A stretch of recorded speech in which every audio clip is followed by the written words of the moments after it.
परमेश्वर की व्यवस्था के अध्ययन में आप सबका स्वागत है। तो आइए, जब आप लोग घर में बैठे हैं तो परमेश्वर का व्यवस्था का लाभ उठाइए।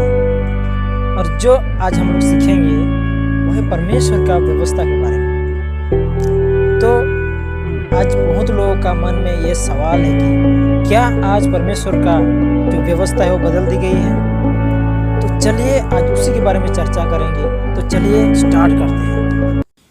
परमेश्वर का व्यवस्था जगत की उत्पत्ति से पहले से ही है, और हम लोग इसको यूहन्ना उसका 1 अध्याय 1 पद में पाते हैं। और यहाँ पर इस प्रकार लिखा हुआ है, आदि में वचन था और वचन परमेश्वर के साथ था और वही वचन परमेश्वर था। तो इसमें हम लोग साफ साफ पाते हैं कि व्यवस्था पहले से ही है, और उसी व्यवस्था को शैतान पूरी तरह से नष्ट करने की कोशिश में है। स्वर्ग के महाविवाद के समय से ही उसने व्यवस्था को पूरी तरह से नष्ट करने की कोशिश कर रहा है, और इसको पूरा करने के लिए उसने सृष्टिकर्ता के विरुद्ध विद्रोह आरंभ किया, और इसके वजह से शैतान को स्वर्ग से निकाल दिया गया।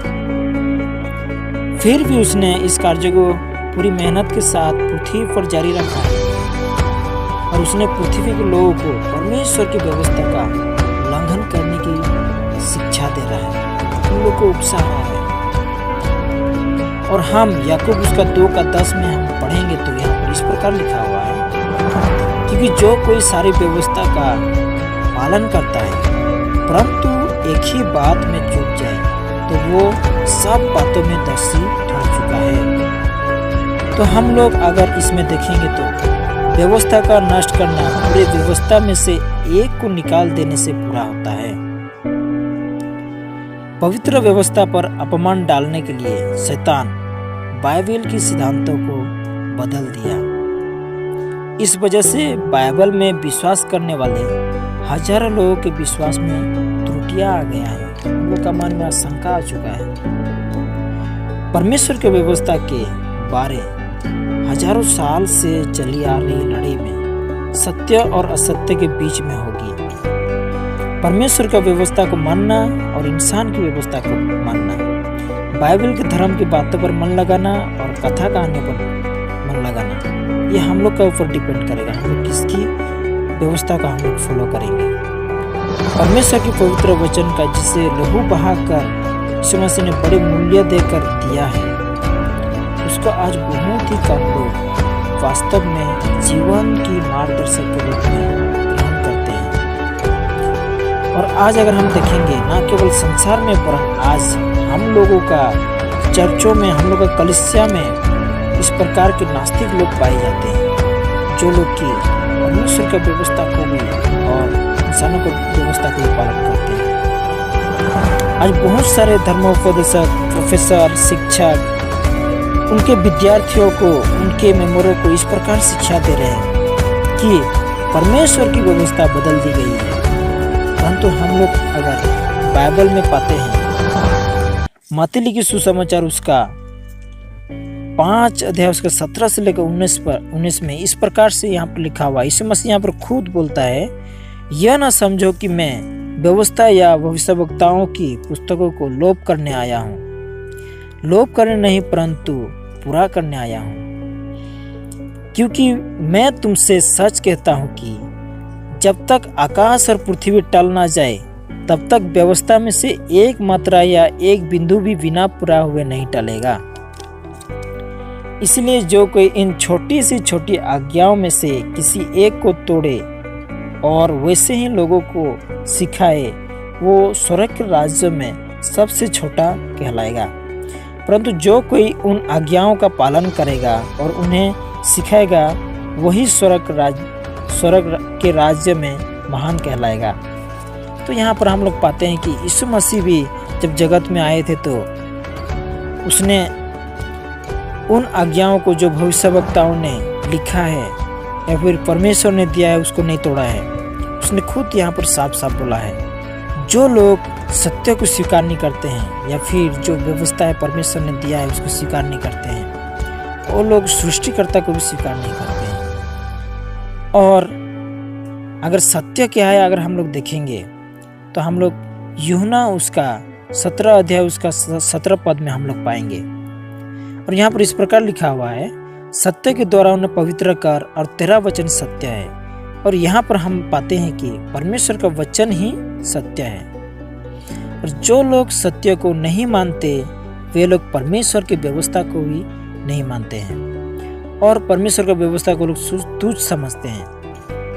और जो इस व्यवस्था को दिया है उसका अधिकार को भी वो लोग नहीं मानते हैं। और जो लोग ईश्वर की व्यवस्था को छोड़ झूठे सिद्धांतों यानी कि मनुष्य की व्यवस्था को मानते हैं, वे लोग काठ और पत्थर की मूर्ति को मानने के समान हैं। वे लोग उन मूर्तियों को, जिस मूर्ति को कि अन्य जाति लोग वो लोग उपासना करते हैं, उसी प्रकार से वो लोग भी उपासना करते हैं। हजारों लोग आज प्रकृति को ईश्वर करके मानते हैं, और प्रकृति के बनाने वाला को और प्रकृति के परमेश्वर को अस्वीकार करते हैं। आज लोग परमेश्वर की व्यवस्था को आवश्यक नहीं समझते हैं, लेकिन वे ये नहीं जानते कि इसका परिणाम कितना भयंकर होगा। प्रत्येक राष्ट्र का अपना अपना नियम रहता है, और उसको सब लोग बड़ी आदर के साथ पालन करते हैं। नियम के बिना कोई भी सरकार नहीं ठहर सकता। तो क्या आज हम लोग ये कह सकते कि दुनिया का सृजनहार, क्या वो इस जगत में कोई नियम नहीं दिया है? अगर परमेश्वर का नियम को पूरी तरह से इस दुनिया से निकाल दिया जाए तो लोग पाप क्या है उसको नहीं जान पाएंगे। और जहाँ परमेश्वर का नियम ना हो वहाँ लोग पाप क्या है उसको नहीं जानते, और उनके मन में धर्मी होने का कोई इच्छा नहीं रहता है। अगर व्यवस्था ना हो तो लोग मनमानी करने लगेंगे, और जिसका ज़्यादा बल हो वही दुनिया में राज करेगा। वो लोग एक दूसरे का धन लूट लेंगे, एक दूसरे को हिंसा करेंगे, एक दूसरे का चोरी करेंगे, एक दूसरे को हत्या करेंगे, और एक दूसरे का स्त्री को कुदृष्टि से देखेंगे। और इस प्रकार से हम लोग देखते हैं कि परमेश्वर का व्यवस्था जब जगत में नहीं रहता है तो लोग बड़े से बड़ी अपराध कर सकते हैं। तो हम लोग देखते हैं कि इस दुनिया का नियम को हम लोग बड़ी आदर के साथ फॉलो करते हैं। जैसा आजकल हम लोग का इस दुनिया में कोरोना वायरस चल रहा है, तो इसके वजह से सारे सरकार आज नियम बनाए हैं कि सब कोई घर में रहे, और उसी प्रकार से हम लोग सब कोई उस नियम को पालन कर रहे हैं, उस नियम को हम लोग फॉलो कर रहे हैं, और सब कोई घर में बैठे हैं। तो आइए आज हम लोग भी उसी प्रकार से परमेश्वर का नियम को भी हम लोग पालन करें।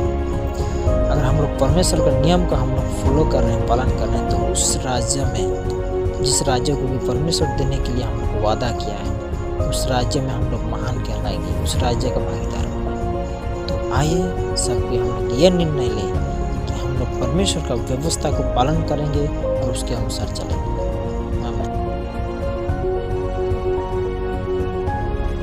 आज हम लोग देख पाए परमेश्वर का व्यवस्था अभी तक है और ये लोप नहीं हुआ है। तो आज हम लोग को तैयार होना है और हमेशा परमेश्वर का वचन को, परमेश्वर का व्यवस्था को हमेशा आगे की ओर लेके जाना है। तो हम लोग देखेंगे मत्ती उसका 5:18 में यहाँ पर इस प्रकार बोलता है, क्योंकि मैं तुमसे सच कहता हूँ, आकाश और पृथ्वी टल जाएगा लेकिन परमेश्वर का व्यवस्था में से एक मात्रा या एक बिंदु भी बिना पूरा हुए ना टलेगा। तो आज हम लोग देखते हैं कि परमेश्वर का व्यवस्था अभी भी है और रहेगा और सदा तक रहेगा। तो आइए हम लोग आज निर्णय लें कि हम लोग परमेश्वर का व्यवस्था को हमेशा पालन करेंगे और उसी के अनुसार चलेंगे।